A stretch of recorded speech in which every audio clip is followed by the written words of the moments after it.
Je suis tombé récemment sur une vidéo d'une retraitée qui s'appelle Monique et qui vit simplement avec 20 euros par mois. Après avoir payé toutes ses charges, etc., il lui reste 20 euros par mois. Donc elle est clairement dans une situation critique et on va regarder ensemble la vidéo où elle explique tout simplement sa situation financière, comment elle en est venue là, etc. Et on va un peu décrypter la situation ensemble. C'est parti. Wow. Je dirais rien. Une fois que j'ai tout payé, il me reste quoi? Allez, je vais dire 20 euros. C'est pour ça que je suis à découvert à la banque. Cette situation, vous la vivez depuis quand? Depuis que je suis en retraite. Depuis que je suis en retraite. Avant, je travaillais, je gagnais un peu plus que ça quand même. J'avais quand même 320 euros de plus. Je ne vais pas dire que je vivais comme tout le monde, mais je vivais, quoi. Je pouvais sortir, j'allais au cinéma, je faisais des petits week-ends avec mon fils. C'était bien. Que là maintenant, je ne peux plus rien faire. Je fais rien, quoi. Je vivote, comme on dit. Voilà. Ça ne veut pas dire que je fais pas d'écart, je fais pas de trucs comme ça. C'est soit je paye mes dettes, soit je sors, soit je me paye des loisirs.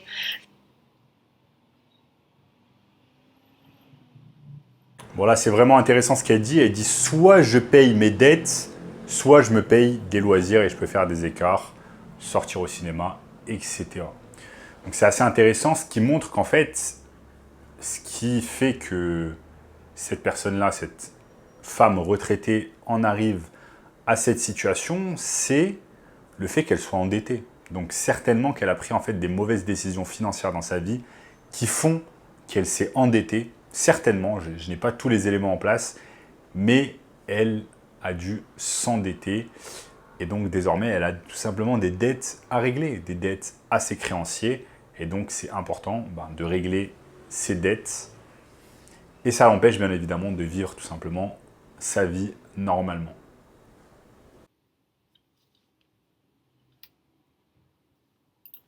Mais bon, moi je me dis, il faut mieux que je paye mon loyer, que je paye ce que je dois payer. Tant pis pour ce qui reste à la fin du mois. Je me débrouille pour... voilà, je mange pas beaucoup, alors ça va, voilà. Puis bon, j'ai mes enfants de temps en temps qui m'aident. Voilà. Quand vous me dites je mange pas beaucoup, ça vous arrive de vous priver? Oui.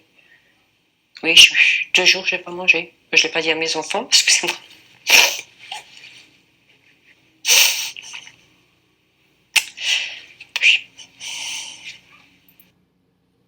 Bon là, ça fait clairement de la peine. 2 jours qu'elle n'a pas mangé dans l'arrivée à cette situation en fait financière critique où elle n'a même plus assez d'argent en fait pour se nourrir correctement. Là, elle va expliquer ensuite dans la suite de la vidéo que elle trempe en fait du pain dans du café afin de pouvoir se nourrir. Pour en arriver à une situation critique de la sorte, ça fait vraiment de la peine, mais ça interpelle aussi sur comment en fait un individu peut en arriver à de telles galères financières. C'est quelque chose qui arrive régulièrement?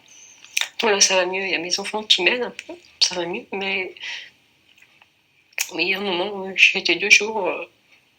Pour moi, j'ai pas appelé ça manger. Je me faisais un café. Je trempais du pain, voilà. Je ne cache pas. Désolée, mes enfants vont le savoir. On ne savait pas. Voilà.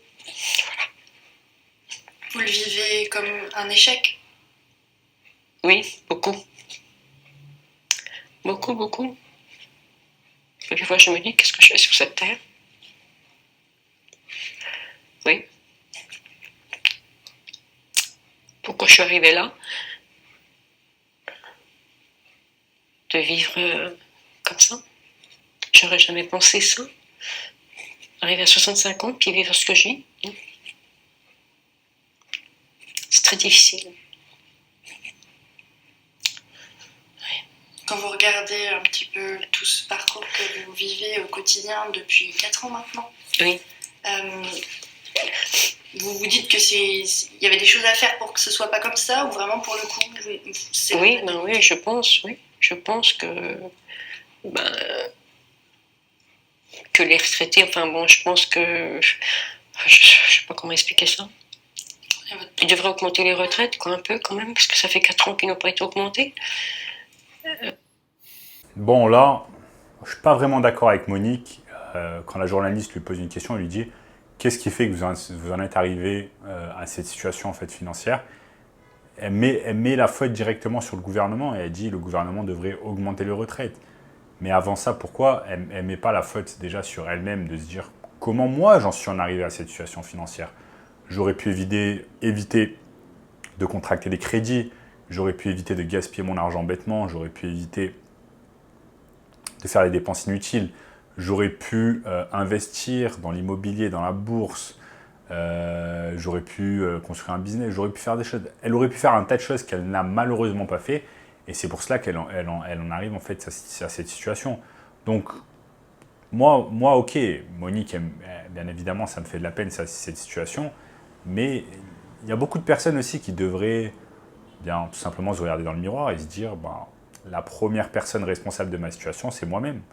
Donc, avant d'en arriver à blâmer le gouvernement, etc., certes, le gouvernement n'est pas parfait, mais avant d'en arriver à blâmer un gouvernement, bah, il faut se blâmer soi-même, d'en arriver à cette situation critique, malheureusement, où elle doit tremper du pain dans du café afin de pouvoir juste se nourrir, en fait, et survivre.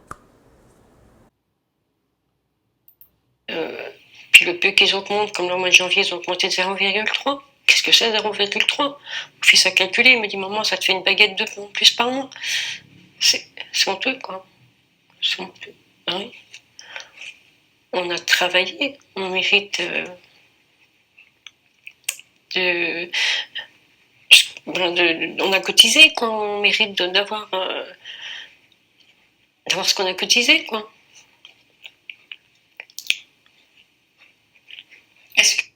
La réalité, c'est que tu ne peux pas compter en fait sur le gouvernement afin de subvenir à tes besoins. Tu ne peux pas compter sur ta retraite afin de bien vivre ta vie après avoir travaillé. Tu ne peux pas compter sur tout ça. Vous ne pouvez pas compter sur tout ça. Là, malheureusement, Monique, comme des milliers d'autres personnes, eh bien, se retrouve en fait au dépourvu, à la merci d'un gouvernement. Les gouvernements changent, les présidents changent.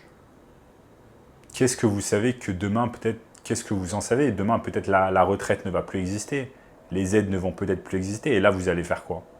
Vous allez pleurnicher et dire c'est de la faute du gouvernement? Non.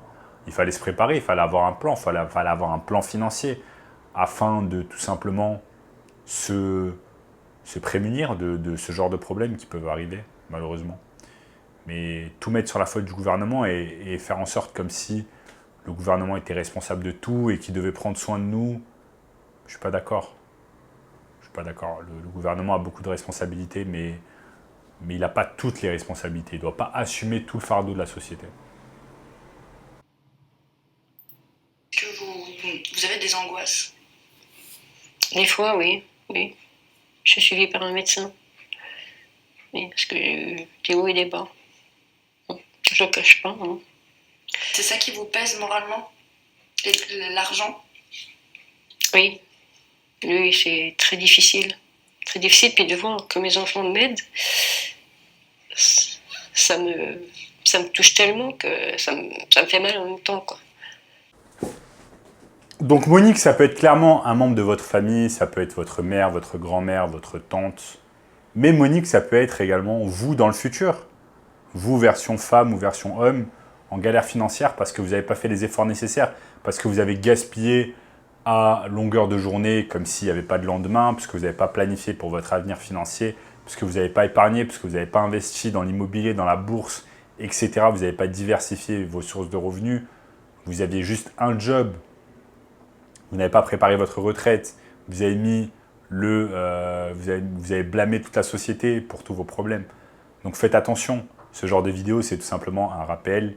Et ce qui arrive aux autres, malheureusement, peut vous arriver également à vous si vous ne prenez pas les bonnes décisions. Voilà les amis, c'était une petite vidéo réaction et je vais vous en faire beaucoup dans le futur. Si vous avez aimé, n'oubliez pas de liker la vidéo, de commenter juste en dessous ce que vous pensez. Et si vous voulez préparer votre avenir financier en créant un business en ligne, j'ai mis en place pour vous une formation gratuite. Premier lien dans la description qui va vous montrer le moyen le plus simple et rapide de lancer un business en ligne cette année. En attendant les amis, n'oubliez pas de vous abonner à la chaîne, d'activer la cloche de notification pour ne rater aucun contenu à venir. Regardez également cette vidéo juste ici, et je vous dis à très bientôt. Ciao, ciao.